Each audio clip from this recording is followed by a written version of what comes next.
Il y a quelque temps, on m'a demandé de faire une vidéo sur l'amour.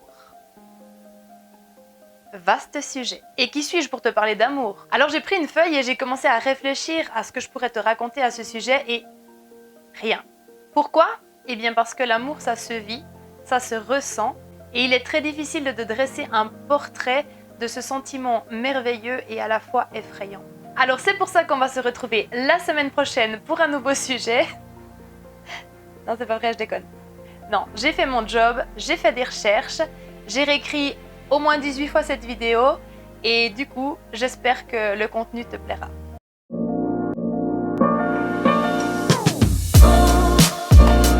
Salut à toi être fascinant, quel adolescent et bienvenue dans cette nouvelle vidéo. Si tu ne me connais pas encore, je m'appelle Pauline, je suis enseignante à l'école secondaire et j'ai aussi un cabinet de développement personnel. Tu crois que je peux leur demander? Mais ils ont l'habitude, ils savent très bien ce que je vais leur demander. Oui, bon, bah d'accord, mais je le dis quand même alors. Je le dis pas qu'ils doivent liker la vidéo? Ah, je le dis pas. Je peux leur dire qu'ils peuvent la partager quand même? Ah non, non plus. Alors je peux leur dire que s'ils sont pas abonnés, ils peuvent s'abonner? Ok, je dois pas dire. Bon, alors je le dis pas. Alors, tout d'abord, c'est quoi l'amour? Commençons par quelque chose qui n'est pas très romantique, mais plutôt très scientifique, car tout se passe à l'intérieur de ton cerveau. Eh oui, désolé Cupidon. En réalité, tout un cas de connexion chimique et électrique se passe à l'intérieur de différentes zones de ton cerveau. C'est ces connexions qui vont envoyer des signaux au reste de ton corps lorsque tu tombes amoureux. Et c'est pour ça que lorsque tu te fais frapper par la foudre, tu peux avoir les mains moites, tu peux bégayer, tu peux avoir le rythme cardiaque qui s'accélère. L'amour va aussi activer le circuit de récompense à l'intérieur de ton cerveau. Et ça va fonctionner un petit peu comme une drogue. Et aussi, l'amour va désactiver certaines zones de ton cerveau. C'est comme si ces zones étaient un peu anesthésiées. Et le problème, c'est que l'une d'entre elles, c'est ton cortex préfrontal, qui est en partie responsable de tes choix et de tes décisions. Et c'est à cause de cela que l'on dit que l'amour rend aveugle. Tu n'as plus peur, tu ne vois plus rien, tu es dans ta bulle, sur Saturne, sur ton petit nuage. Bref, les expressions ne manquent pas. Mais l'amour va te faire aussi sécréter des hormones, donc 4 principales. La dopamine, qui est l'hormone de la motivation, du désir. C'est pour ça que quand tu es amoureux, tu as l'impression que tu peux déplacer des montagnes. Mais en même temps, tu vas aussi sécréter de la sérotonine. Et la sérotonine, c'est l'hormone de la sérénité. Donc non seulement tu as l'impression d'avoir une énergie de fou, tu n'as plus besoin de dormir, tu n'as plus besoin de manger, tu es au taquet, mais en plus tu te sens incroyablement bien. Tu vas aussi sécréter des endorphines. C'est une sorte de morphine naturelle. C'est donc une hormone euphorisante qui aura un effet antidouleur et qui va te faire planer. Et la dernière, c'est la fameuse ocytocine, qu'on appelle souvent l'hormone de l'amour. Mais en réalité, l'ocytocine, tu vas aussi en sécréter dans toutes tes relations amicales. C'est grâce à elle que tu vas faire une sorte de lien avec les gens. C'est comme si tu créais une sorte de ciment. C'est l'hormone de l'empathie et de l'attachement. Et c'est à cause de ce cocktail que lorsque tu as un coup de foudre, au début d'une relation, quand tu te sens amoureux, tu as vraiment l'impression de planer et d'être sur une autre planète. Planer, planète... Bon, ça ira. Bon, en réalité, tout ça, c'est de la science, mais vraiment, le sentiment amoureux est un sentiment complexe et en plus, chacun va le ressentir à sa manière. Il n'y a pas de guide pratique. Et d'ailleurs, on ne choisit pas de tomber amoureux. Ça arrive comme ça, c'est incontrôlable. Alors, je ne vais pas m'étendre dans cette vidéo sur l'évolution de l'amour, parce que c'est très compliqué. Il y en a qui parlent des 4 saisons de l'amour et qui font des parallèles avec une année en partant de l'été, ensuite en passant par l'automne, l'hiver et puis finalement par le printemps. Mais ce qu'il faut que tu saches, c'est que la passion du début, elle va forcément finir par s'estomper. Alors il y a des manières de conserver cette passion un petit peu plus longtemps dans une histoire, en gardant ce côté un petit peu mystérieux ou en cultivant la folie ou la joie à l'intérieur d'une relation. Mais il est tout à fait normal qu'une relation, elle évolue. L'intelligence fait qu'on va remplacer la passion du début par un amour un petit peu plus construit. Pour cela, vraiment, il n'y a qu'un mot, c'est le dialogue et sans cesse un petit peu calibrer les envies, les attentes des deux parties afin qu'il n'y ait personne qui se sente étouffé ou finalement frustré, lésé.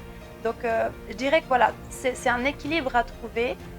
Au fur et à mesure, comme je l'ai dit, la passion diminue, mais on arrive aussi petit à petit à mieux comprendre l'autre, ce qu'il attend de la relation aussi. Et c'est vraiment quelque chose qui peut amener énormément de complications s'il n'y a pas ce dialogue.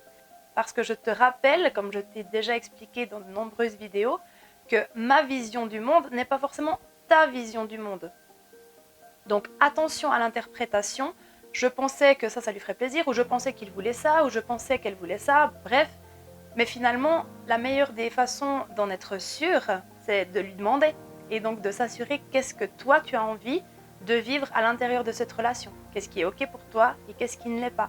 Et c'est uniquement grâce à ce dialogue et ce calibrage que cette passion du début arrivera à se transformer en un amour plus construit, plus réfléchi, mais pas moins intéressant.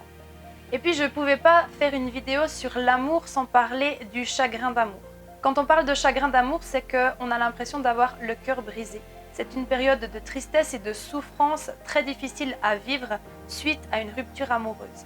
Un chagrin d'amour, ça se passe généralement en 3 phases. D'abord, il y a une phase de protestation. C'est une phase dans laquelle on peut être dans la colère, dans l'angoisse, on fait tout pour que l'autre personne revienne. C'est une sorte de déni, on n'y croit pas. La deuxième phase, c'est ce qu'on appelle la résiliation, et là on va changer d'émotion, on va plutôt tomber dans la tristesse. Il y a même des gens qui tombent en dépression.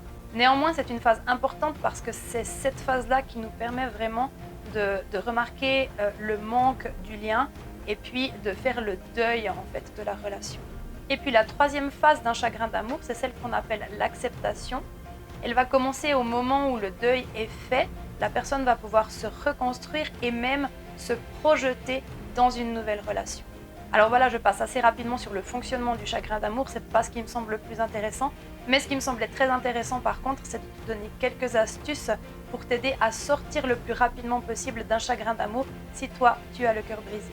Premièrement, je dirais qu'il faut accepter ces émotions et il faut accepter de les vivre. Si tu es triste et que tu as une envie de pleurer, eh bien, que tu sois une fille ou un garçon, pleure. Si tu as de la colère à sortir, tape dans ton coussin. Bref, fais sortir les émotions et fais-les sortir par le bon canal. Le deuxième conseil, c'est au lieu d'être dans le passé et de te focaliser sur les merveilleux souvenirs que tu as passés avec la personne, essaye de rester dans l'instant présent. Essaye de te demander mais qu'est-ce qui s'est passé, qu'est-ce qui est aujourd'hui important pour moi, et puis plutôt de te tourner vers l'avant que forcément avoir la tête tournée vers le passé et vers l'arrière, parce que tu te feras du mal et ça ne servira à rien. Le troisième conseil que je pourrais te donner, c'est de te recentrer sur toi et prendre du temps pour toi. Qu'est-ce qui te fait du bien et finalement arriver à t'amener de l'amour à toi-même. Et n'oublie pas que lorsque tu vas pas bien, aller te promener en nature et notamment en forêt, c'est quelque chose qui est très très bénéfique pour ton moral. Donc ne t'en prive pas. Ensuite, je te conseillerais d'en parler. Parle-en avec des amis, parle-en avec ta famille, avec des gens avec qui tu te sens en confiance, les gens avec qui tu te sens proche. Et puis, vide ton sac, extériorise. Et la cinquième chose, eh bien, sois patient et sois bienveillant avec toi. Parce qu'on n'a jamais vu quelqu'un qui reste toute sa vie dans un chagrin d'amour. Alors oui, ça fait très mal, mais ça ne dure pas, je te le promets. Alors voilà, on arrive au terme de cette vidéo. J'espère que j'ai rempli mon contrat et que tu auras appris certaines choses sur ce sujet fabuleux et mystérieux qu'est l'amour. Quant à nous, on se retrouve très bientôt pour un nouveau sujet, je dirais même vendredi prochain. Et quant à moi, je te souhaite un très beau week-end. Bye bye.